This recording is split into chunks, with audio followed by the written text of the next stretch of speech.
Welcome to tonight's school committee meeting. Tonight's meeting is being broadcast by Milford TV. If anyone would like a copy of the video broadcast, please contact a member of the school committee or the administration.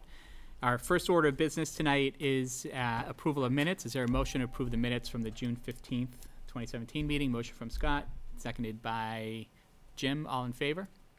And 4 in favor and 2 abstentions.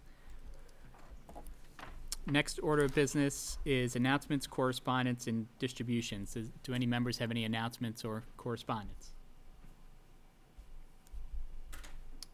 Kevin, you got anything tonight? I do not. No? All right.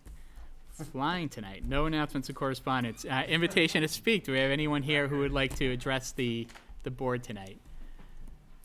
No one here. So the next order of business is the Select PPA solar power discussion. Hi, how are you? Hi, good. My name's Steve Bianchi. I'm with Select Oh, great. Energy. How you doing, Steve? Hi. Thank you for allowing me to speak, to answer any questions you might have. So I think 4 of you that were here at the last meeting, we had a presentation from, was it Chris? No. Matt Shoresleeve. Matt. Yeah. He did a great job talking through the proposal. So we thought this would be a good opportunity for folks to ask additional questions and just have a dialogue around whether or not this is something that we want to pursue and move forward with. So I guess we'll open it up unless you had anything you wanted to cover before. No, I just want to make sure everyone feels comfortable about what we proposed. This is our second project. We did Countryside Healthcare and trying to sort of move it along to maybe some other opportunities to save some money for the town and provide a good environmental benefit to the town as well. Okay. So we'll open it up. Any questions, Scott? I mean, actually, the only question I had was, and it's actually for you, it was actually for you, Kevin, was just as a follow-up was, I certainly think this is a great step for us as far as continuing to, find different resources, leveraging solar, and certainly using the space that we have. We've got more roof space really than any other department in town. Is Woodland the only school at this point that would be eligible based on roof condition, or are there other reasons why we're only looking to go down one? And here, let me kind of back up of why the reason for my question on that. The reason for my question on that, based on the presentation that we've got, is the rate that we have proposed here is subject to change depending upon when we get on board with it. Knowing that there's some things that are potentially sunsetted and some things that are maybe changing starting January 1st of next year, I want to make sure we can capture as much as we possibly can. Knowing things like, obviously, the high school roof is not an option, right? We know that that's something that doesn't have the longevity that we need in order to do it. Are there other roofs, Stacy, Brookside, Memorial, things of that nature? I know, and you may be able to answer this as well. I know we did kind of, a broad look at the schools, and the most viable option was Woodland for a variety of reasons. I know the high school roof, based on its age and the material, was not viable. I think, and again, you can correct me if I'm wrong on this, but Stacy, I think just because of the setup, I don't think was an ideal situation. Yeah, it's true, and so we want to look at both structure, so the strength of roofs as well as the condition of the roof membrane. And with Woodland, it was a great fit where it was already designed for solar, so conduit running to the electric room, everything was pretty well set for that. And we thought we would start with a small project like that, and then hopefully quickly look to other options as well. So that was our thinking. Right. I know there's some in Milford, in the high school here. Yeah, it's problematic. I mean, there's it's a ballast roof, so there'd be a lot of work that's required to get the roof to where it needs to be. And from a viability perspective, and again, correct me if I'm wrong, you really get the most return on investment if you're talking like a 20-year plus outlay, as opposed to like for the high school example, we're going to be looking at that project in the next 3 to 7 years. Right. To do a replacement of the roof. Yeah, you really don't want to have a 25 year solar system on a roof that's not going to be viable and with, you know, in 10 years, so, Right. And I think there's some age issues that I think both Memorial and Brookside too, in terms of, right, I don't know if it's gonna survive the full, it's not gonna, the life isn't gonna match the life of the solar. right. We, Brookside should be pretty close. yeah, What was Brookside, 2007? Geez, I don't have it in About, front of me. yeah, so we're about 10 years into it, Yeah. roughly. We're about Yeah. 10 years into Brookside. and that should be okay. 30-year roof, that should. Yeah, be- that should be fine, Yeah. that should be fine. So is that one we could look at as a, if not at the There same, was- in, There not, was if not at the a same reason, time, and but- again, I don't remember the reason, Scott, but there was a reason why that wasn't an ideal situation too. Okay. I do know of the roofs we have in Milford, the New Woodland project is really the most viable of Okay. the buildings. So can we look at potentially adding either as a fast follower then, if we were to move forward with Woodland, as a fast follower for Brookside, or at least get the details of why. And Yeah, thought I that- can- I can get that I thought for I you. had asked that at the last meeting, so I apologize if I was not clear in my request. Yep, no, I can get that response for you, Scott. I took a note of it as well. Great, thank So you. I can look at it. And so Steve, obviously there seems to be a sense of urgency because of the incentives that can expire at the end of this year. Yeah, there is certainly a sense of urgency. You know, we drive the savings, you know, based upon the incentive programs that we have to offset the cost of the system. So, Mhm. moving quickly is very, very important. It's simple as that. And, you know, as far as what the viability of the project in terms of savings, net savings to the town, certainly the longer we wait, that's gonna be at risk. Yeah. So And we don't want that. do you have, or is it possible to get, you know, obviously if we move forward, we want to move forward and lock in the incentives. And I know that the drop dead date's sort of a moving target, but it'd be great if we could know when you need a decision by on this. Well, we were hoping for now, you know, Yeah. obviously, but doesn't sound like that can be done today in a vote. But it's got to be very soon. It's Okay. got to, you know, and I know there's another meeting in a month from now. Is that the? Yeah, but we could schedule other meetings Oh, you if we can, need to. okay. Yeah, absolutely. Yeah. Well, if that could be done, that would be ideal. And are you able to, so you have a good sense for what the new structure would look like? If we Yes. don't make the cutoff, and do you know how that would impact the pricing and the charge? Would it go from 10 cents a kilowatt to 15, No, it'll probably jump to maybe 12. 10 to 12? It'll probably go from 10 to 12. And we have it right now fixed at 10 cents for the duration of the 20 years, so which is a tremendous, it's a tremendous savings. Yeah. So that's a pretty good deal. We just carry the same savings from Countryside to you. Okay. Yeah. Jim? Yeah, I was just curious. So we've been talking about rooftop applications versus solar farms and the distribution of energy that way. Can you take a second to just give us an idea of the pros and cons of both a rooftop application versus a solar field? Well, solar farms are great however, what's happening right now in the state is that there's a few things. One is to do a solar farm, it usually takes on average 12 to 18 months. So it's a much longer process. There's conservation committee, there's planning, there's a lot to it. So that would probably take us way outside the Outside the window. scope, yeah. So that's one aspect. The other consideration that you're not going to see a whole lot of solar farms, at least new ones being constructed right now, is that the net metering, the capability of moving credits from the solar farm to another account, another entity, is no longer available. The cap has been reached within the state. So unfortunately, we can't do a lot of that right Okay. now. So we refer to the term of behind the meter. So like with the school system, a solar system of this size that we're proposing for Woodland would be consumed all within the building. So we wouldn't have to have excess going out to the grid to be then, sent to another end off-taker. So that's one thing So that's- what's the average lead time for construction on something like that? For a solar farm? No.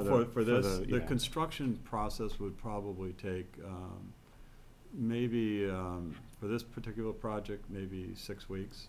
Okay, so Yeah. significantly less than Oh, significantly less, yeah. And And it's, you know, even just the interconnect application is what National Grid requires to give authorization to build a solar system on a property. That takes on average 60 days there.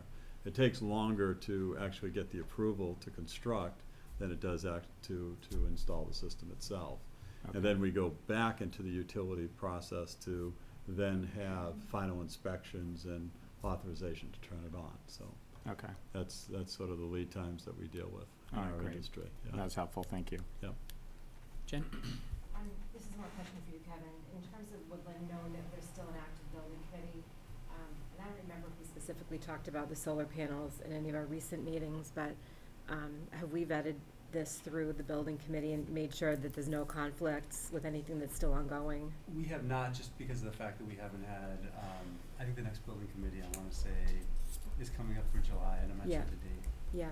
So would that be another step that we would go through with Rob being part of that, or are you confident that? Rob's been working hand in hand with Select in Okay, so terms of. he's been part of it, Yeah, and he's been- obviously aware of. And he's got a couple other questions, but I feel like they've been kind of working along with him as they've Okay. been kind of like, you know, in terms of viability of site, in terms of installation, Okay. on the whole piece. All right. And then my other question, in terms of the contract, is that something that we go ahead and make a vote to move forward with solar, and then the contract goes to Jerry next, or has Jerry already seen the So contract? Jerry did a preliminary review of the contract. It's very Okay. similar to the contract that was used at it's At Countrywide? Countryside Healthcare. Countryside. Okay. Yep. Countryside. Okay. But he said that, you know, if the committee decided to move forward, then he would kind of Mhm. go line by line and make sure that Okay. everything was, but, you know, he had a couple questions initially. Mhm. I think if he did a deeper dive on the contract, he'd Right. probably have a few more questions, which is pretty Okay. typical of any kind of a contract we go into. Okay. Yeah, it looked this type of relatively project. standard, Yeah, but I don't yeah. know. Okay. Scott? But to your point, Jen, I think Mhm. with Woodland in particular, I think part of the whole idea with Woodland and the reason for the construct and the wiring is to, part of that project was to get it set up specifically so we could do this. That was the Mhm. whole reason why it's wired in the way it's Mhm. done, is to specifically put solar on the roof. It was Right. as part of the design of the initial design of the building. Right, I think that what I understood was that part of why we didn't go with solar in the first place was to make sure that the roof was in good shape and make sure that there was no conflict between the building itself and what a solar panel might do. And it might be that a year down the road already, the building committee and Kevin, Rob might feel that it's in good shape and ready for that. Yeah, another important piece to that, just to piggyback off of that, is we would want to look at the existing roof warranty, just to make sure there's no Absolutely. language in there that would void the warranty if we were to put panels on, Yeah. so. And that's a couple of the questions that, you know, Yeah. that we've, you know, I think members, I think of the school community in general, you know, the roof warranty is obviously a concern. You know, access, all the heating and cooling systems are on the roof. Mm-hmm. So, you know, with the configuration, kind of prevent maintenance to go up, you know, or Right. we have to do some deinstallation to kind of get access, those kinds of things. You know, we wanna make sure those pieces are in place too. You know, at Countryside, we actually had a brand-new roof on Countryside, and they were concerned about the warranty as well. So we worked with the manufacturer to ensure that would be honored going forward, and so we have that, you know, documented. Jim? I'm sorry, so do you happen to know the term of the contract, the length? I'm sorry if you mentioned that You know, before, it's, yeah. it's in there, I wanna say it's 20 years. It is plus 20 years. a 6-year It is 20 years. renewal Is that what at you a said? certain point, It's 20 years. yeah. Okay, thank you. John? Thanks, Joe. So, yeah, my concern is what Jen said is, with the Woodland School Building Committee still having, authority or some authority over this building, I don't know that we should or could, into this contract tonight. I'd look for some feedback from that committee, both in terms of warranty, which I don't see that being an obstacle. As you say, you work with, new roof installations all the time, but Yeah. I think it might be a little premature to vote on that tonight. Yeah, well, we ultimately have, the building has been taken, we've taken ownership of that building. There's still, the building committee is still active and going, but we've taken control of that building as a school committee, so it would actually be, But we're still in the warranty period from the Yeah. general contract. Yeah, but I think- We haven't, that 12 months hasn't expired yet. true. It's coming close, and Yeah. this contract could be signed, and the installation could wait until that 12 months Yeah, and that's, has expired, but, I'm just looking at all the considerations. Yeah. I mean, And I'll be on, Mr. Chairman, I'll be honest with you, I would feel comfortable with making a motion to move forward with this pending the outcome and feedback from the building committee, and the warranty work, and making a motion to go ahead and approve, and move forward with this to avoid having to continue to come back on this and potentially be up against, having our back up against the wall on that. But making a motion contingent upon those two things coming back satisfactory, I'd feel comfortable making that motion as well, taking into consideration what both John and Jen said. Yeah, so, Scott, and it might correct me on the process here, but if there's a second, we can still continue to have a discussion. You can second it and then open for discussion. Second Yep. for discussion. He's made a motion, so somebody seconds it. It's still discussion. I'd like to ask Steve a question. Yeah. I apologize, I wasn't at the night you were here for your presentation. And I understand the sense of urgency, and I understand soon, but could you give me more accurate information, like dates, like does it have to be in by September 1st? Does it have to be in by August 15th? To maintain the rate, and I don't mean to put you under the gun, I'm just looking for, a little more accurate That's fair. information, That's you fair. know? So the current incentive program that we modeled this under, is assuming that it would be operational by the end of the year. So, but we wouldn't wait until, we couldn't wait till December to do that because of weather conditions that could be, adversely affecting us as well as other, problems that we might run into that we would need the buffer. So I would say in the October to November timeframe, we'd like to have it done, but we haven't submitted the interconnect application yet, of course, without a contract, so we're not authorized to do that. And, Okay. and my understanding of the timeline is, correct me if I'm wrong, is to your point, it's the 60-day wait, then it's the 6 weeks of construction, then it's the timeline to getting the National Grid to come out. Having Yeah. experienced this on a personal level, that the 60 days upfront for National Grid is usually not an issue. The construction, obviously, you guys have vested interest, it takes 6 weeks to do. Right. That back half, National Grid is not in any rush to get back out and inspect this, no matter how much pressure we put on them. It's not in their best interest. It immediately, the minute it gets turned on, takes money out of their wallet. So as a result, that's when I kind of doing the math on it, 60 days right now, so it's July, what is it, July 12th? 13th? Takes us to September 13th, then it's 6 weeks of construction. That takes us to about November. Right. And then can be, Lord knows how long. That's the timeline, when I kind of back into the timeline here, Yeah. looking at it trying to be done by January 1st. So let me Sort ask of you, Steve, what a is the difference of a 60 month actually days? could push us past that. What is the 60 days? Yes.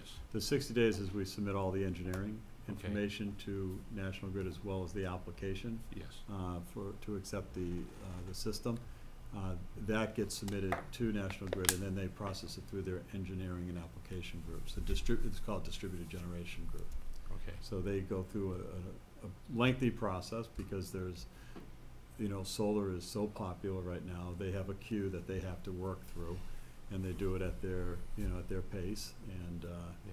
we hope to get it as fast as possible, but we don't necessarily have any switch to Right.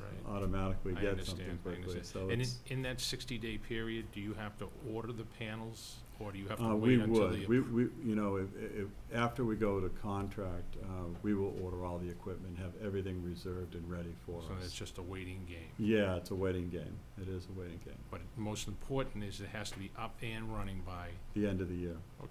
Yeah. Okay. Material availability typical within that 6-week frame? Yeah, for a rooftop system, yes. For a solar farm, going back to your earlier Yeah. question, no. that I'm glad you clarified that. Yeah, no, Because I didn't even mention the lead times for what's called medium voltage gear, the transformers and all of that goes into it. That's a very lengthy process, Yeah, lead time thank wise. you, I appreciate that. John? Yeah, I just wanted to add, kind of to Scott's point, on the back end, it's been my experience having permitted probably 1,000 of these systems, that Scott's right in his analysis, but, not that I want to stick up for National Grid, but I guess I do. The delays that I've seen, and I've had hundreds no of complaints, affiliation with have National not been with National Grid, it's been with the solar providers, and not your company. We deal with dozens, if not more. And it, like, to your point, it's been so popular and such, so popular again, that the solar companies seem to have more work than they can handle, and that's been the delay in getting online and getting the credits. Although the solar companies, and again, not your company, but they've been passing on as if it's National Grid, but that hasn't been my experience, and I've been dealing with it firsthand. So just Yeah. sort of to give people a little more background. And I'm just looking at the calendar here. If we were to make a decision by the end of this month, so by the 31st, would that give enough time? Yeah, it just reduces the margin that we have, Right. so. And the reason why, so that's a little over 2 weeks away, I think that would give us an opportunity to have a conversation with Rob about other buildings, review the current warranty on the roof, have a conversation with Jerry to review the contract, although that can happen at a later time too. But I'm sure there are other questions or things that we haven't considered yet too, that could come about after having additional conversations. Yep. And the other thing I think we should look into, and I've heard nothing but positive things about your organization. I had a good conversation with Dave Consigli today about the project that you worked on at the other facility, and he couldn't speak highly enough of you and the work that was done. But I think we do owe it to the taxpayers to bring in other bids as well. We've probably looking at getting 2 other quotes just to, and I'm sure yours is very competitive. The 10 cents seems really competitive, but just to make sure that you're in line and not completely off base. And you're on the state bid list, right? So I'm sure there's not going to be that much of a variable. But Yeah. I think it's important that we do get some other quotes as well, just so that we can check that box and say that we did that due diligence as well. Are you thinking like maybe 3 quotes max so that Right, they can be exactly. Yeah, benchmarked against- exactly. Yeah, we don't need to get more than 3. We don't have to go crazy here. But I think it's important that we do get Yeah, a absolutely. couple others. But obviously, time is Yeah. critical here. So I don't know how quickly we can get additional That'd be quotes. my concern. The groundwork was already laid by the town, having worked with this company and done that vetting. As a result of as a result of the contract and the work that was done on Countryside, that would be my only hesitation. I certainly hear where you're coming from on that. My concern would be is that, so we open this up, we now go out. The likelihood of us being able to get 2 additional bids for this process in the next 2 weeks is highly unlikely. Yeah, it's worth exploring. Though, It's right? worth Let's ask asking the question. and And then it's also being able to then reconvene this committee to come back through between vacations and everything else. We've struggled for the last 2 meetings to get a quorum. That'd be my concern with it. And again, I certainly understand where the idea is coming from. I get it. But that would be my concern, especially given that you're on the state bid list and and it has been vetted already through another area in the town. If we were the first ones exploring this with this particular company, that I'd probably feel a little different. I do feel comfortable having this process already gone through in another area of the town, and that legwork already having been done. My motion would still stand then, provided with those two reservations, with those 2 provisions of verifying the information that we just talked about with the building committee with Woodland, as well as with involving Rob Quinn to just do an evaluation of potential expansion, but at least for initially moving forward to at least let this work start, to avoid having to potentially delay, potentially have to reconvene and risk not having a quorum, and potentially risking closing our window here. It may be a month before we re-meet again. That potentially pushes us into January. Yeah, although I think we all see how important this is and are all willing to make it a priority. So if we have to shift our schedules around, I think we're willing to do that. So Do we have a scheduled meeting in August yet? We do. It's a we month do for from now. August, but we're talking about doing we'd it have to in the do middle something in of July. Yeah, Okay. John. So, again, as Mike did, I apologize for not being able to be at the last meeting, but we don't have any proposals, or we haven't done any investigation into, you're gonna be installing the solar, we're gonna be purchasing it at 10 cents a kilowatt from you. We haven't done any investigation into purchasing and owning our own solar panels in-house where net metering is not a consideration. Right.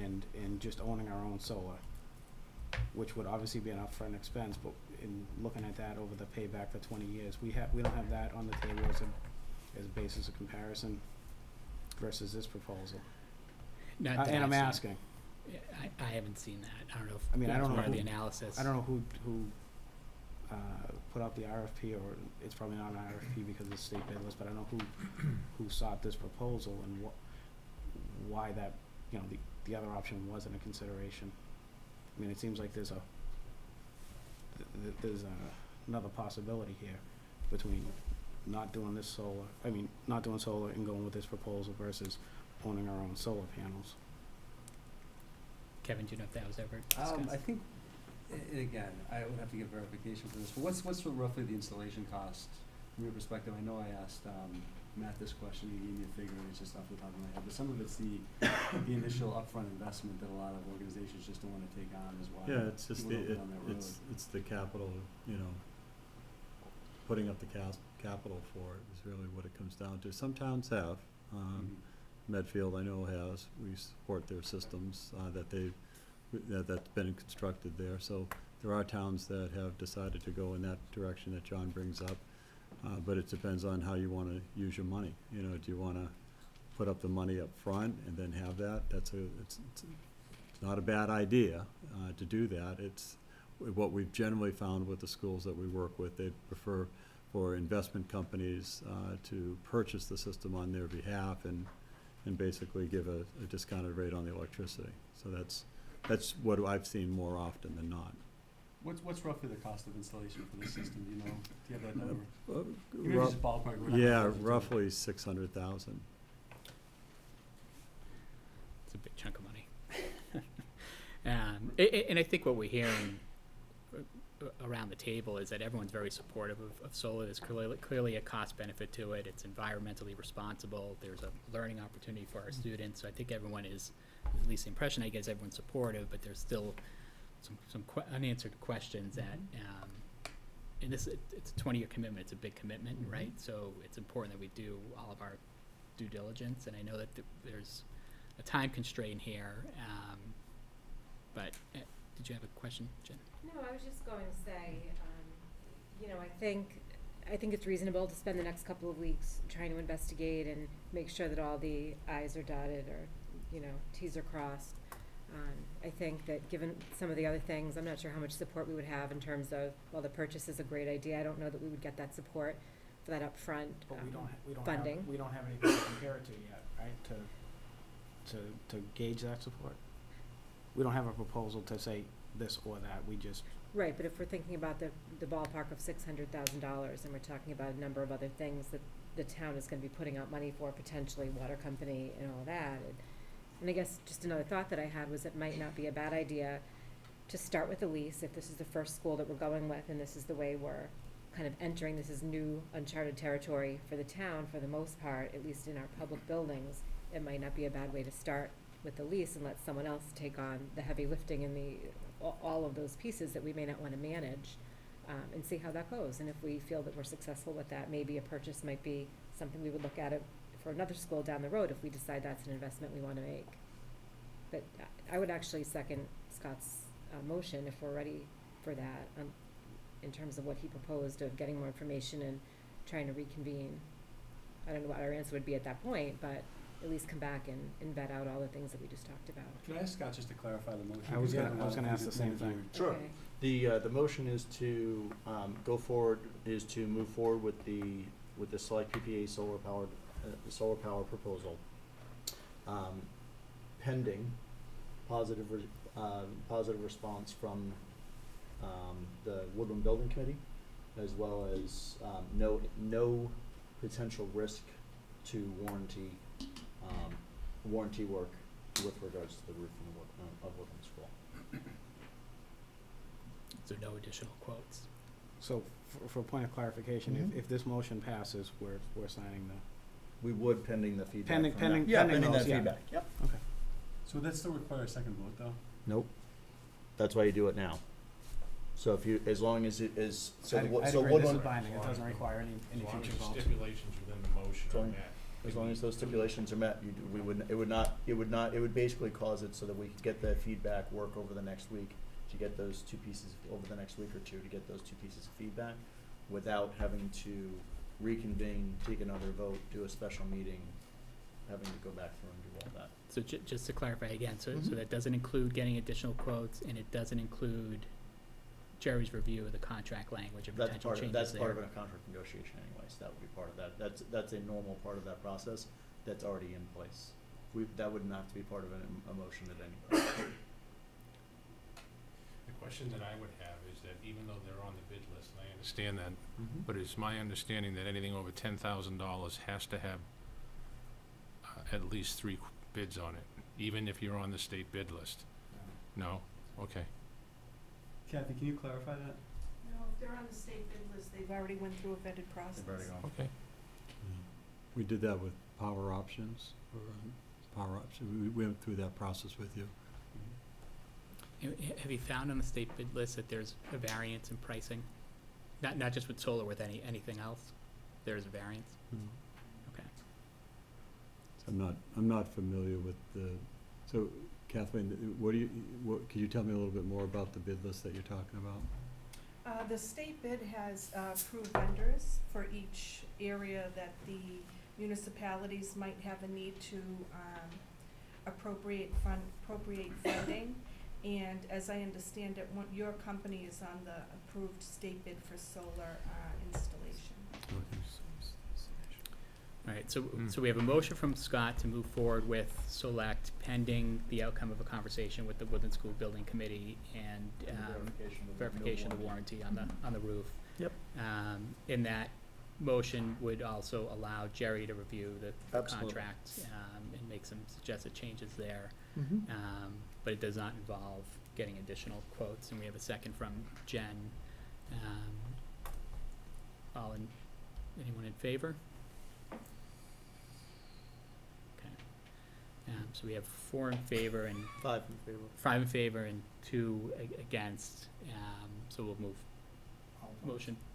What's that? You have to do the second you have to ask for who's Oh, opposed. sorry, who's opposed? Yeah, all right, so the motion passes, 5 in favor, 2 opposed to move forward with Select. And we don't have to get the additional quotes, we just have to get the additional information regarding the roof, the warranty, feedback from Woodland Building Committee, and then, we'll have Jerry start working on the contract. Okay. All right. All right. Thanks for coming in. Yeah, thank you. Appreciate it. Yeah, take care, thank you all. Thank you. So, Kathy, if you're ready, I'm gonna make a recommendation that we switch the order of the agenda, just so we can make sure the computer's up and running for the SD math presentation. Sure. Are you ready to go, Kath? And then maybe I'll jump behind the SD math presentation for my piece, and then we can get the computer stuff set up while you do the warrant. Make Okay. sense? Yeah, Just in the spirit of efficiency. yep.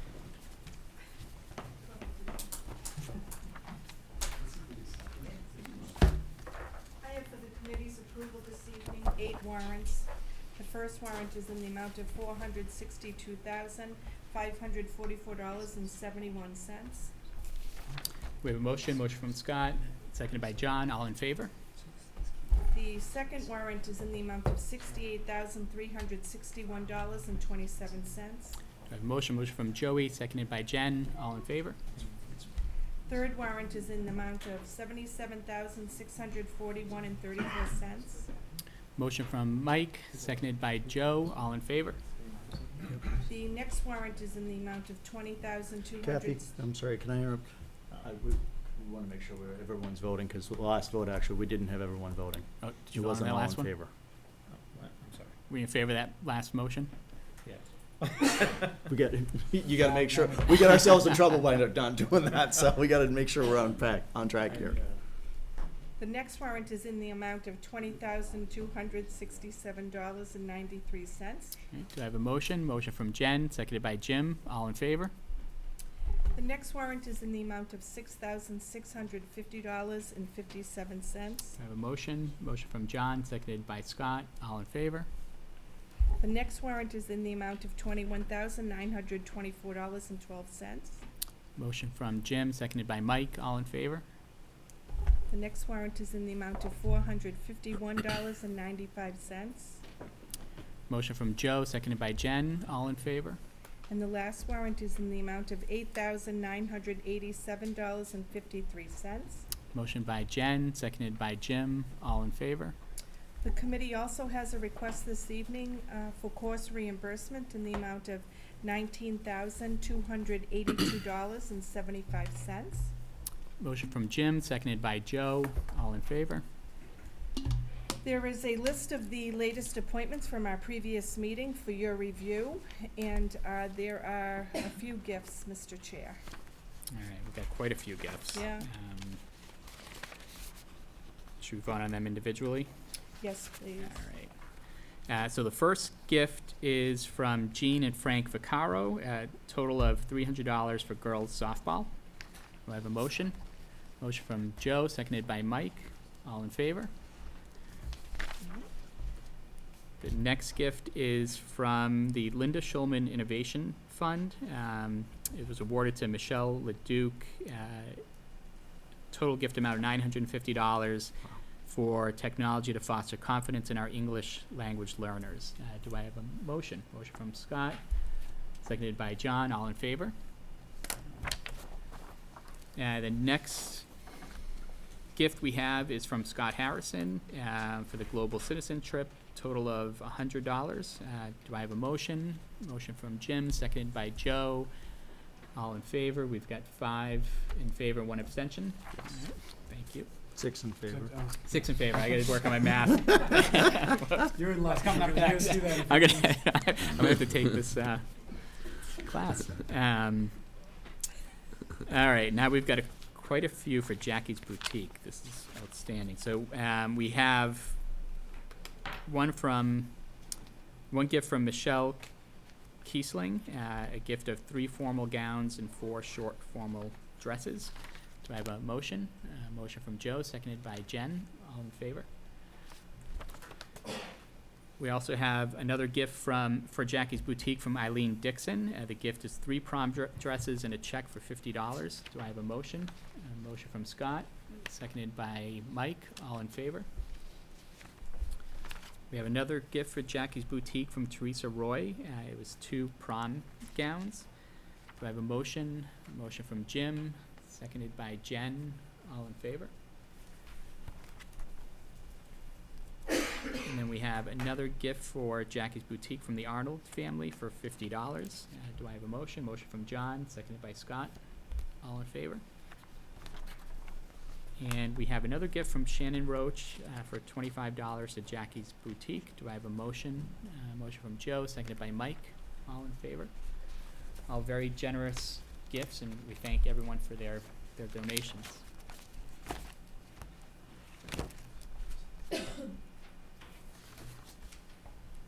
All right, is that it, Kathy? That's it, thank you. Thank you. We're gonna go back, next agenda item? So we'll jump into ST Math and I'll go after that if it works. Okay. Just to- Yeah, that's perfect. Thank you. Hello, everyone. I'm Raymond Borno. I'm the partnership manager for the Mind Research Institute. We are a neuroscience company that develops a visual math software program for kids. And as many of you know, Craig and the team has been piloting our program, and we're sort of at the next step, and I'm here to sort of introduce who we are as a company, and then Chris and the team, Laurie and Craig, are all going to talk about their experience using the program. So as we're a social benefit organization, a not-for-profit company.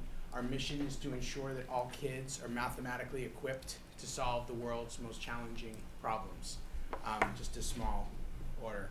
And our co-founder and CEO is a neuroscientist and a physicist. His name is Dr. Matthew Peterson. He has dyslexia, and he didn't learn to read until he was in the 5th grade. And so he struggled, and as a consequence of his dyslexia, he struggled in math. And he's obviously really, really great at mathematics. And when he got to be in his 20s and he started doing his doctoral work around computer programming and then ultimately in neuroscience. His big idea was, if language got in my way, what about the rest of the country? And as he looked across the country, he saw that it wasn't just dyslexics and special ed students and ELL kids, it was everybody. We struggle as a country in mathematics, and it's this language heavy approach that seems to be the root cause. And so his big idea was, I'm going to develop a math program that teaches kids how to do all levels of mathematics without using any language. And so that's the genesis of this program. It's all puzzle-based learning, and that's where we're going as soon as I can figure out where I'm going. There it is. So obscure. Okay, so ST Math stands for Spatial Temporal Math, and Spatial Temporal Math is essentially the ability to take an image in your brain and visualize it and then manipulate it over space and time. The spatial temporal part of our brain is the one area that we all have. How many of you have ever heard somebody say, I'm not a math person, I don't do math? We hear people say it all the time, right? Kids say it, adults say it. Next time you hear somebody say it, or next time you think you're gonna say it, tell that person that there is no such thing as a math person or a non-math person. There is only people that have developed the spatial temporal part of their brain, and there are people that have not. And the great news is that that's the one area of our brain that can be developed, no matter how inadequate we might think we are in mathematics. And that part of the brain is what we use to do all levels of math, from kindergarten through calculus. So ultimately, spatial temporal reasoning is about seeing the math. So this was from, I just want to quickly, I'm going to just talk a little bit about the program. We're going to play a puzzle, and then we're going to turn it over. But this was from the NAEP assessment, which is a national assessment. This was a question that was asked 10 years ago, and it was the research that came from this was pretty powerful, because what it showed was that a lot of our 8th grade students and our seniors in high school can't do fractions. And the question of that was posed was 7/8 plus 12/13, estimate the sum. And the kids were given 4 choices: 1, 2, 19, or 21. And guess how many kids chose 19 or 21? Sadly, a high percentage of them. And what we found is that kids will see this and they'll immediately think there's some crazy formula that they have to apply to this to figure it out. And what we've seen is that if we pose the same question and took this away and said that's 7/8 plus 12/13, which it is, and gave them those 4 choices, how many of those kids do you think would choose 19 or 21? Very few, right? It would make absolutely no sense, but they could totally make sense of that picture. And so what we found is that when we start introducing concepts to kids in visual environments and just let them play and just let them figure it out, and then start to introduce the numbers and the symbols and the academic language, that there are significantly more kids able to find their access point to understanding the math that we're asking them to understand. So, and this is probably the most important piece of the equation, is that if we're not developing that, if we're not getting our kids into these uncomfortable environments and getting them comfortable being uncomfortable in these environments, 60% of the jobs that are going to be available to them when they graduate college are going to be in those STEM-related fields, and they must have developed that part of their brain. Otherwise, they won't have even a chance of getting those jobs. So we have to develop, and we have to provide access points for kids to be exploring, for kids to be developing their spatial reasoning. And that's ultimately, as a company, what we do. And I'm gonna just jump into a puzzle, so that you guys can get a flavor of what that feels like. Apologies. And then I'm going to turn it over to the group. Sorry. No. There we go. All right, put your thinking caps on, people. No pressure. So, this is a typical ST math puzzle. And so so what's the first thing that you notice when you look at the puzzle? There's no numbers on the page. Yeah, there's no numbers, there's no words, there's no instructions, nothing. So if I move my mouse around, the only thing that's active are these arrows down here. What do you think the puzzle's asking you to do? When you're just looking at it, if you're gonna like assess, what do you think it's asking? You're gonna try and take the darkened penguin on the left-hand side that's facing up Yep. on the page and get it to be matching over on the grayed out penguin on the right-hand side. Okay, so that's your theory. It's my So let's test it. So how many steps do you think it's gonna take to get Gigi? That's Gigi the penguin there. How many steps do you think it's gonna take for that to happen? 3. Right. 'Cause there are 3 question marks. Okay, so good assessment. So if these are your choices, and this is number 1, and this is number 6, give me 3 choices to move, and you can choose the same choice more than once. You can choose them twice or as many times as you want.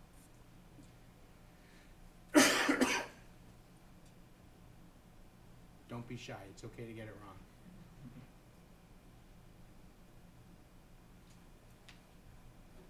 So Gigi's facing like this. What's the first thing we want to do? Down.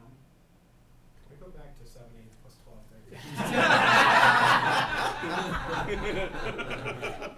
13? So I gotta figure out. So So Yeah, we're you gonna wanna stand stand up- Gigi you up. wanna stand So him okay, up. so which one would do that? try that one. Which Second- one? This one? Yep, second in from the left. Okay, so number 2. Okay. See what that And then does. what? So notice nothing happened. Remember, definition of spatial reasoning. Take the image in our mind, manipulate it over space and time. So until we've made all choices, we're not gonna see the consequences of our actions. Okay, so, and then it looks like, I'm gonna help you guys. I'm gonna do this one, and I'm gonna do this one. Let's see what happens.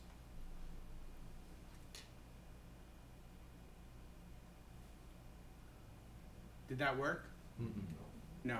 So, do you have some, did you get, what just happened was we made some choices, and then we saw the consequences. We had visual, informative, immediate feedback. So we saw that didn't work, but we saw we saw the consequences of those actions. So based on that, do you want to revise your choices? Does that 5th option stand him up? 5th option, stand them up, okay? Now we gotta get him to turn around. Okay. So that, yeah, And this one again? yeah. Let's see.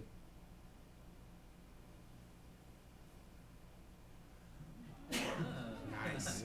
Now, did some of you guys feel like a little bit of pressure and like, God, I can't, like, it did it like seem like really a bit confusing? It's like, well, how is this gonna work? How am I gonna make sense of this? If you did, you don't have to admit, if you did, that is by design.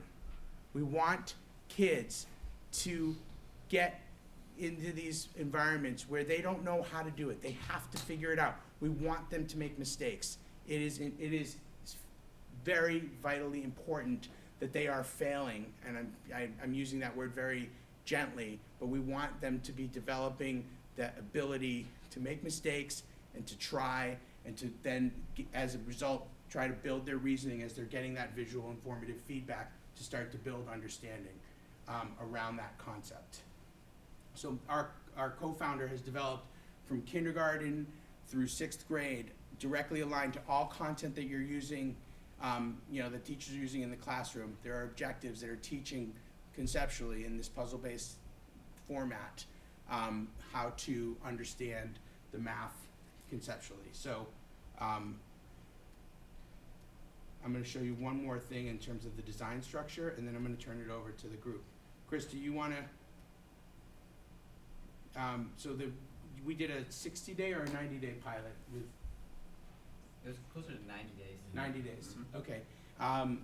So do you want to talk a little bit about, and I'll go back into design structure later. If we back up 1 second, I just want to give the committee some context as to why we're even talking about this. in the Thank you, first Craig. place. So this, we found Gigi when we were looking for a program for our EL learners.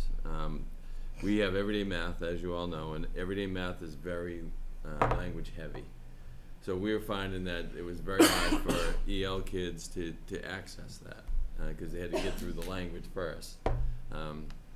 So we brought in a couple different companies, and when I was looking at this one with Jen Nurjanian, and really the truth of it is we were looking at it for high school kids and trying to help high school kids, but when we looked at this program, immediately we thought, you know, this would be terrific for all of our kids, not just our EL students. So we did some background checking, and we actually visited Bridgewater Raynham, who has everyday math like we do, and they were using this. I believe it was K to 6 or K to 7 in the classroom, in every classroom, but they had the whole program. When we piloted it, we only had some of the program.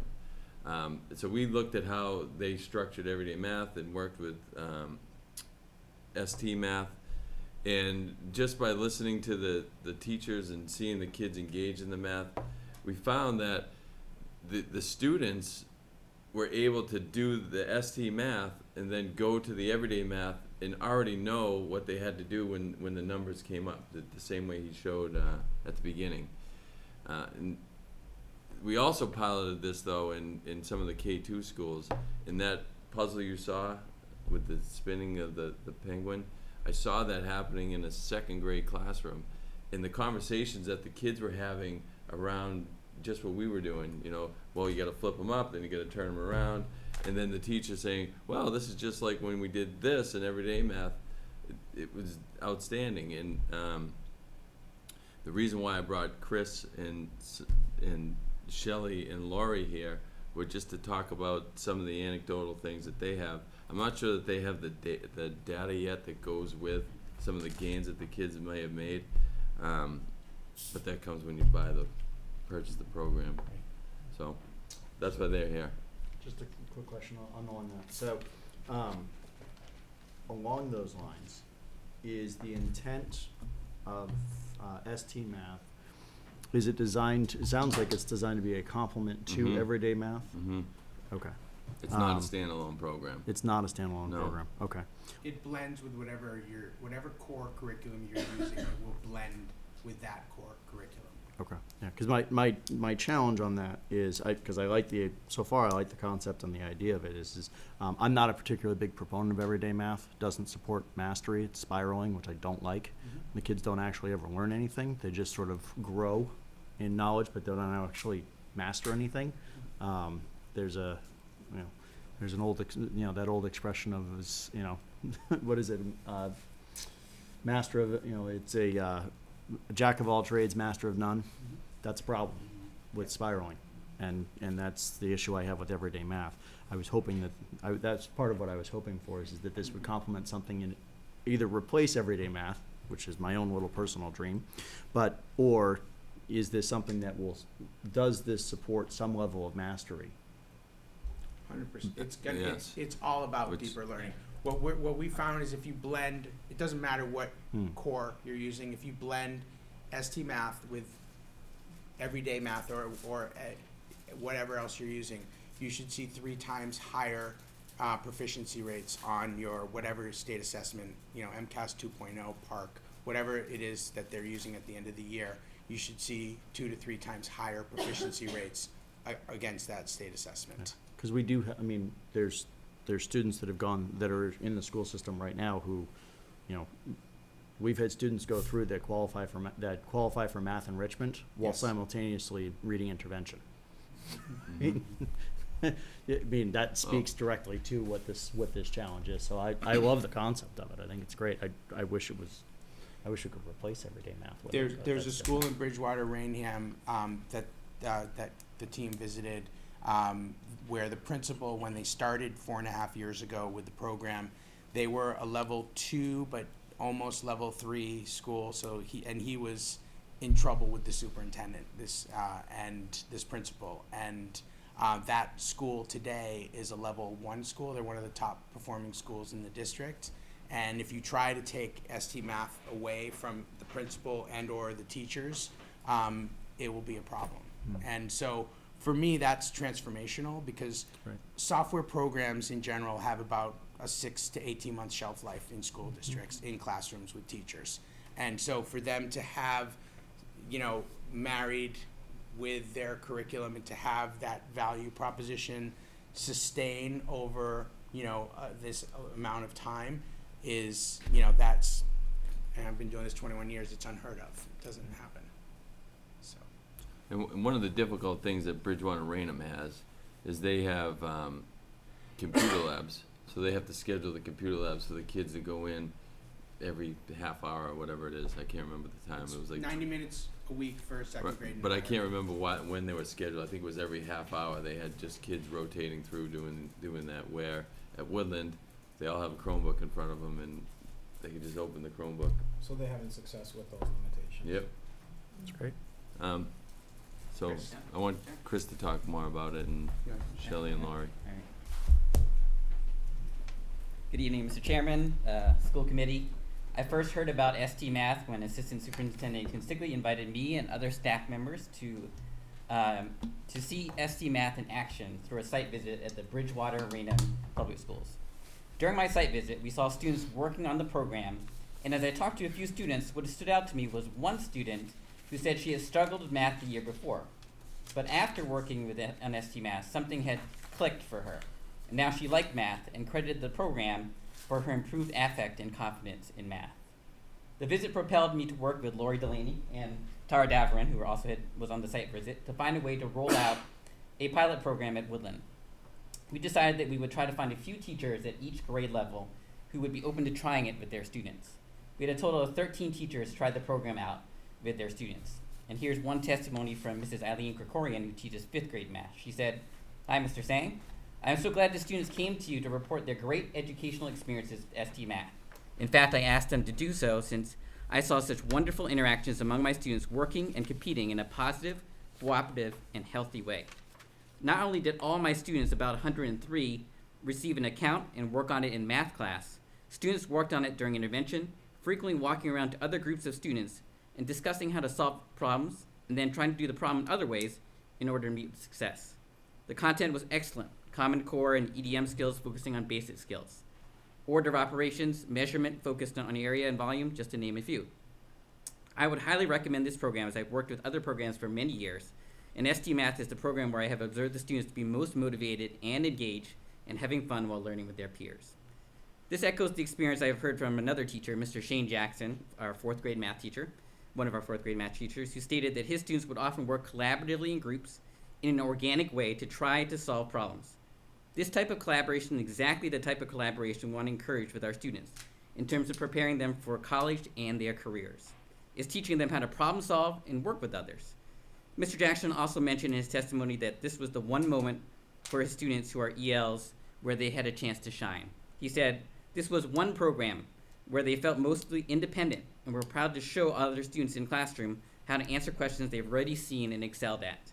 There was no greater feeling than to tell another student that what one of my ELLs had mastered in a few short weeks she had been in the classroom, for them to feel like a part of the classroom community in such a minimal period of time. By the end, I had ELL students that were excited to show me where improper fractions would go after they struggled with it for a couple days. They didn't get frustrated and give up. They continued to work through it until they were able to make the necessary corrections," kind of what Ray talked about in that demo that we did. For our students who are ELs, a program entirely based on visuals and that gave them visual feedback every step of the way, enabled them to have fully access math in an equal playing field with their peers, and offered them a way to teach others. As Mr. Jackson also stated, finally I saw the most conceptual knowledge of fractions on the number line that I've seen in my 10 years as a teacher.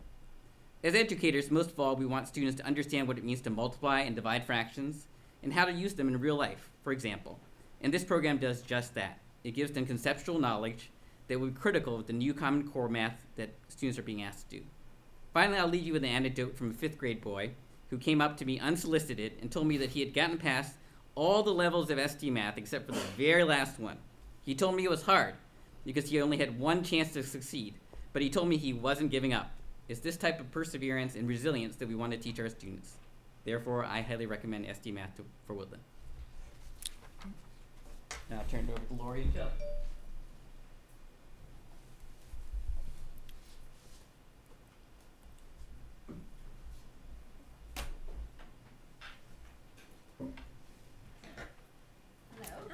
Hello. I think Shelley and I both echo what Chris just mentioned. We saw it live and in action. I was able to go with Craig and the team to the other schools to see it, and I was very impressed. And then I had it in my classroom, Shelley had it in her classroom, and we got to observe our kids actually use it and learn and persevere. Thrive on it. Yeah. Yeah, they loved it. And, you know, the first time I introduced it to them, you know, I'm like, you know, we'll take out our Chromebooks and we're going to learn a new math game. And they're like, oh, we're not going to do Prodigy? And I'm like, no, not today. And they're like, oh, I don't want to do anything. And then by the end of that day, they were like, can we do that again tomorrow? Like, this was great. And it was so fun to see. I had one student all year. She hated her Chromebook. Every time we used it, she'd want to do something else. It didn't matter. She would write. She'd rather just anything but. So after this 45-minute period, she was like, I love my Chromebook. She's like, I want to do this again. And from that point on, as long as we were doing ST Math, she was great. And, you know, she's one of my ELLs. And, you know, language is hard for them. And when they can't, and that's all they see, all the Common Core, everything is words. I mean, everywhere. And this was just a break, and it was great to see the concepts come through for her and everybody else. So. And you had mentioned Prodigy. One of the things that I liked about ST Math too is that the kids have time on learning, whereas with Prodigy, they earn different rewards and they kind of digress from the math part to dress their character, and they can spend a little too much time on that. Yeah, I found out they don't need to do math. But, but with ST Math, they stayed on task. Yeah. A lot longer. That's great. So. Yeah. The only reward in ST Math is harder puzzles. Right, right. Well, And they love the challenge. Yeah. And like that was one of their big things. Like, I'm here. Like, where are you? Like, okay. And you know, they'd get stuck, and they'd be like, oh, I'm gonna get it. Right. Like this next time, I'm gonna do it. And it was great to see. It was refreshing. Right, the whole trial and error process and persevering. Yeah. and you can't just stop and keep tapping C, for example, Right. or A, and just try to put in the right answer, because They won't it let you go. won't let you. No. So you're forced to pass. Yeah. So along those lines, are there, thinking about it from a teacher's perspective, is there a teacher's edition if you get the students that do get stuck? So that you can either help them, assist them, help them think through it? Because I'm thinking through some of these puzzles, and this is one of the basic ones. There's 7 of us sitting here who are, well, the rest of them are pretty well educated. And, Well, you know, we're sitting here going, and it took us a couple of seconds. Right. As I think about some of the more advanced puzzles as you get towards the end, is there an ability for you as teachers to be able to step in and do you sort of get a cheat sheet, if you will, to at least be able to Well- assist them and help them think through So those this things? is like such an important question, Yeah. because the hardest part of implementing this program, generally, and not, obviously, we have exceptional teachers here, but the hardest part generally is getting teachers over the hump of, Let them fail. what if I can't figure out the puzzle? What do I do? And if we're really trying to get our kids to develop that growth mindset, to develop that idea of, I don't know how to do it, but we're gonna try to figure it out. If we can get teachers to start to be in that kind of a conversation as well with the kids, then it shifts the whole narrative around, hey, even when a teacher knows how to do a puzzle and the student says, I don't know what to do, what do I do? The teacher should always say, and we do this in the professional development, I don't know what to do either. What have you tried? What happened when you tried?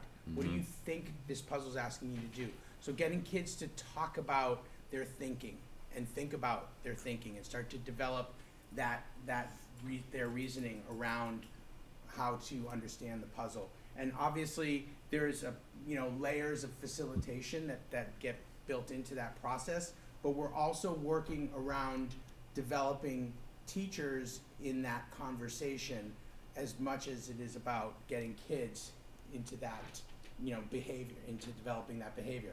And the reason, and one of the other reasons, and I've been doing this for 21 years. I worked at Pearson, I worked at Houghton Mifflin, I worked at Plato, always selling technology programs. One of the reasons that we're so successful is because this program is not doing what the teachers do. And most programs that you've seen replicate classroom instruction. They do direct instruction, guided practice, application.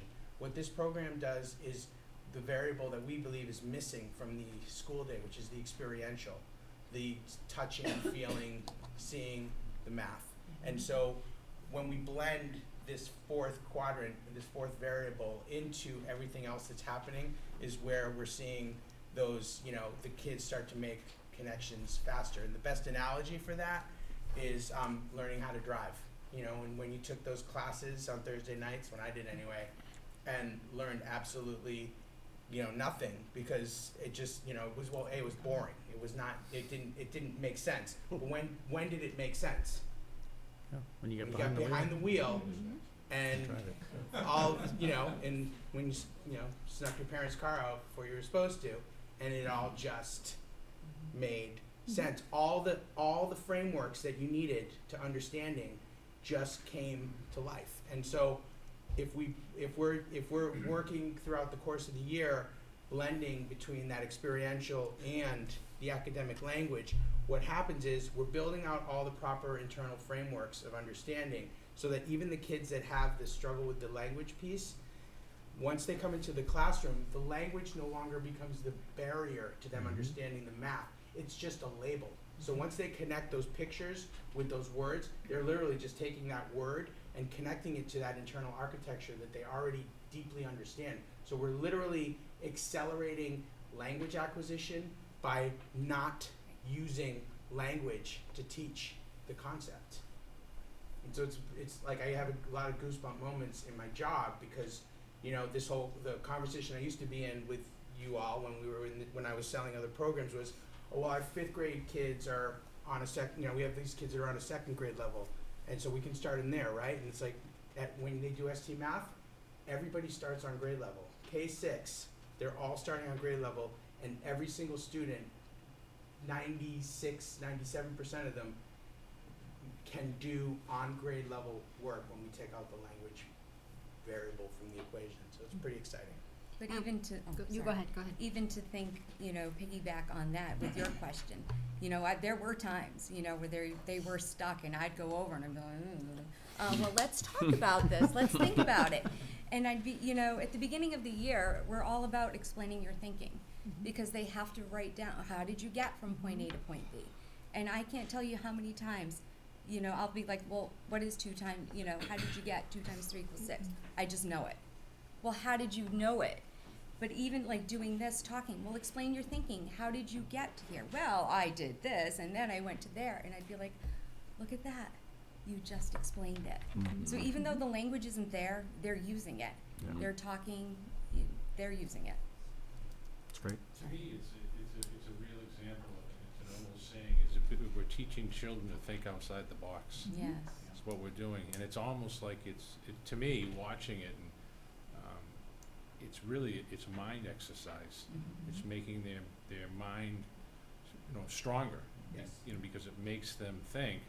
And then I can see, when you first started, I was like, how does this play into math? But now listening to it, I truly understand it. What it does is it takes the fear the fear out of learning. And that's Well, really you're- what it is. That's what you You're, need. you're Yeah. teaching, and I'm a huge advocate of, if you want it, when it comes to just testing as an example, if you want to test a kid on math, test them on math, don't test them on their language skills, because if they have a language-based learning disability, we already know the answer. Well, Scott, I said that years ago when we were looking. We already know the answer. Yeah, they can't write, so stop testing them on that. Years ago, Test them on their math skills. We were looking at the MCAS scores, and the famous question I asked is, how many of these children struggle in reading? And they said, oh, a lot of them. I Yeah. said, well, that's a no-brainer. How many questions on the test are word problems? It's huge. Put the two and two together, Yeah. you know? And I love the fact that it does continue to just reinforce those math skills. I like the fact that it teaches you to show your work, is what I heard you describing. I have one of those students that lives in my house. Well, the answer is 4. Yeah, but you have to show your work. Yeah. Well, why? Because you have to show the teacher. Well, shouldn't she know? No, that's not the right answer. You have to show your Exactly. work, and this continues to do that, gets them to think through that process, which is great. Yes. You mentioned earlier about some of the data. So Yes. how long has the program been in use in schools? Over we've been in development for 20 years and Yeah. in schools for 16 years. There's over 1 million students that are using the program across the country. And then how do you gauge, so you mentioned something about proficiency. Yes. Does that mean we'll see more students, if they use the program as designed, moving from needs improvement into proficient on the MCAS? Is Correct. that? 2 to 3 times higher proficiency rates on MCAS. All of our, one of the major distinctions, again, for not-for-profit, I was looking at this website the other day that has like all these companies, all these software companies, and it says, hey, this one's great and this one's okay, and we were just okay. And I'm like, how can we be okay? And I know that we're like 1,000 times better than these other programs. Their studies were 150 kids, and they were paying somebody like $150,000 to like do the study. So of course that 150 kids were going to show up positively. Our study was 13,000 kids, and it was an independent study done by by a local university that looked at 13,000 kids and saw growth, but it wasn't like it was less than those 150 students. And so what we can, like Lawrence Public Schools uses us across their district. Last year, the kids that completed over 50% of the syllabus on ST Math, not last year, but the 15-16 school year, 68% of those kids on PARC scored proficient or advanced proficient on the PARC assessment. When they saw that data, the superintendent almost fell out of his chair. I mean, he's like, how is this even possible? And when they looked at the kids that were below 50% completion of syllabus, 38% of those kids scored proficient or advanced proficient on PARC. So, and it wasn't just in a school. That was across. They have 18 schools. I think we looked at 14 of their 18 schools where we saw that impact. And this year, I can tell you, it's going to be like even higher, because it's not just about the kids. It's about the teachers becoming more efficient and seeing, doing better on the fidelity in getting, they're using it and how they're aligning it better to their curriculum. And did you say it was 90 minutes a week? 90 Is the minutes in the second recommendation? grade and higher, and that's Okay. either 3:30s or 2:45s. We don't Okay. want more than that. That's like the sort of the sweet spot that we found, blending that amount of time with everything else. And so I guess it's more a district question, but, so this is my ignorance, but was the presentation tonight to ask for funding for this because Yeah, it's that's my a next- significant budget? that's my Or is it next to thing. inform us of something that's happening? And so that's my first question, but my second question is, So can I ask for the right question? yes. So What's the ask? What we're gonna try to, what the ask for this year is, Yeah. Craig will have the amount, I think it's like 23,000, give or take, is to use revolving money this year, Yeah, so we can implement the program in 17-18, and Yeah. then build it into the budget as a go forward, and with potential expansion. and would that be in every classroom, grades 2 through 6, did you say, or 3 through 5. So, well, So grades we'll 3 look through strictly. 5. Believe So- it, I'd love to have it in K to whatever, 6, 7. And so would the idea be that the 90 minutes would all be done in school, or is the expectation some would be done at home? The 90 minutes would be done in school. Teachers have control over what the kids see at home, so if you want to assign Yeah, modules for home, 4 to 6 weeks into the implementation, we say you can start to assign things for home. We don't, because of the, we want to encourage productive struggle because we don't want parents are gonna screw up pardon my, but they're gonna help. No, I know. And we have to train So- moms and dads No not help. to help, when Right. kids don't know how to do it. Right. We have the time built in the day in the schedule to have it implemented in the day. And so I'm sorry, can I just, one more? Yeah, and I'll stop.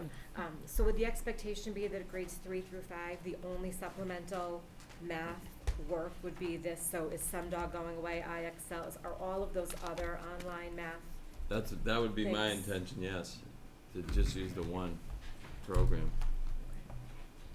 So can I get clarification, what exactly is the request right now? I heard you mention a number, but I didn't Do you hear wanna it. throw that number Yeah, out? Right. so the He's got the request is example. to access school choice revolving funds in year one, for 26,000. And then we build 26,000 into year two, so next year's budget, which is what, FY 19? 19. And then after that, it's $10 a kid to maintain. Kathy, you're comfortable with that? Yes. I'll motion that. Second. All in favor? All right, it's unanimous. Joe, can I ask just one other question? Yeah. For the teachers? Do you find that the children that are using this currently at the Woodland School are overall better learners in all subjects as well? We have a pretty diverse I have a group. very diverse I group. Okay. mean, yes. Yeah. I've had kids that, I challenged with fourth grade work. I'm a third grade teacher, but that's how high they were. And then I have children who are in math intervention. Okay. So, Brunch. Nice. and they work at their own pace, so. And it challenges the children that are, up ahead. And that's great. That's what I want them to do. I want Right. them to think more. Great. Yeah, go ahead. So first of all, I want to thank you and, the other teachers who piloted it. I think it's a lot to take on something new and the visits and all the work that you've done. I think, what makes any program like this is going to be the fidelity, like you talked about. And, I also know what happens from time to time, not with either of you, but people go in classrooms and they do what they choose to do or what they're familiar with and comfortable with. And so I think that for this type of expense, what's going to be really important is that there are people who are keeping eyes on what does the data say, that we have good PD where teachers are able to connect all this non-visual to the language, because our kids are still assessed with language. So I think that ongoing PD and that ongoing review of data and being able to come back next year and being able to say, yeah, we really saw increases. It may not be an MCAS right away, because it might take a while until you get there, but what are the other data points that we can talk about? And teachers can come back, and Chris, you and Tim can come back and talk about, where you have or haven't seen this be successful. So that would actually be one of my questions for you, Ray, which Yes. is, you said that you've seen increases in the school systems that have used this program in their MCAS scores. Yes. What's the lag time? So from implementation to impact on on scores, what's reasonable to expect? So in year one, to your point and to answer your question, the first and most important thing that we want to do is maintain the fidelity. So we do a 3-hour training with the teachers. How do I create the classrooms? How do I get the kids on to the system and all the mechanics, and then a lot of hands-on time with them, playing on puzzles and just getting comfortable being uncomfortable with the puzzles, and they start to have a blast. And so when they walk out of the 3 hours, it's a very different feeling when those teachers are walking out. They're super amped and really excited. And so it's about creating a structure, making sure the principal has built it into the schedule, that they have the teachers have that 90 minutes built in. That's year one. Year two is then getting into the deeper. But if you just do fidelity, you will see you should see immediately after year one, the impact So if we on MCAS. So just putting dates to this. Yes. So our 17-18 school year, this will be implemented 3 to 5. We should expect reasonably that the test scores for the 18-19 school year is where we would see those results, or in the 17-18. in the 17-18 MCAS scores, you should see a spike. Perfect. So to our conversation when we were going through the school improvement plans, this would be something the question was, is how do we measure? How do we look at, and what are some of the benchmarks? This would be one of the things of, okay, so this is something we're implementing. We're specifically leveraging back to our budget conversation. Is well, how do we know the technology is making improvements? This is the first presentation I've seen in the now 6 years I've been on the committee, where it actually connects an expense with technology and improvement of overall results. This would be one of the things that I would say would be something that we would say, all right, great, let's use this as a monitoring piece of how is this working? How is this something, now that we know what the expectations are, how do we now quantify those numbers from there? And the administrators will get weekly reports from us that shows who's using Fidelity and what grade levels are using with Fidelity, where it's not, and we'll literally say, it's not working over here, what can we do to help? So we're very hands-on, we know if we meet that variable, that piece, that there's gonna be impact, so. And Tim is on board with the implementation of this? And now the trick, though, to your point, is it has to be go hand in hand with fidelity of everyday math too. So one can't overrule the other, I guess. So that's going to be the trick, is how do you marry those two for teachers? I think that'll be the hardest thing. All right, any other questions? No? All right, thanks for coming in. Nice job, everybody. Thank you. Thank you. Yeah, and I have one for Greg. How do you turn him on his feet?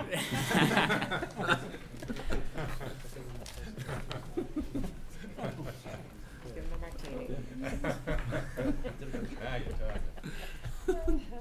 all right, so we're gonna go back. Okay, so the next agenda item is the report of the superintendent of schools out-of-state travel requests. So one thing I'm trying to do this year, I did it last year with all of my general meetings, and I'm trying to do it with professional development as well, is to completely line my schedule up and calendar up. And so in that spirit, I'm making 2 requests for out-of-state travel for the 17-18 school year. The first one is the National Superintendent's Conference, which is in Nashville, Tennessee, between February 15th and 17th in 2018. The second request is the Model Schools Conference, which Dr. Joseph and I just attended this past year.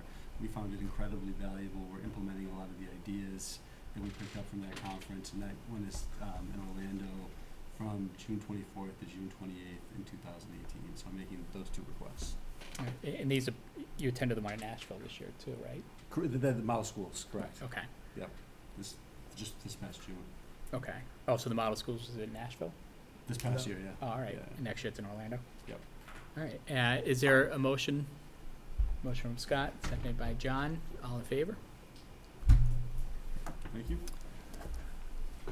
All right, next agenda items, future agenda items. Does anyone have any future agenda items? No future agenda items. Old business, anyone have any old business? No old business. We do have an executive session tonight for the AFS CME bargaining and a sick time request, so we will be going into executive session. It does require roll call. I'll start over here. Motion to go into executive session. Motion from John, seconded by Scott. It does require a roll call. Yes. Yes? Yes. Yes. Yes. All in favor? Do I have a motion to adjourn? Motion from Joey, seconded by Jim. All in favor?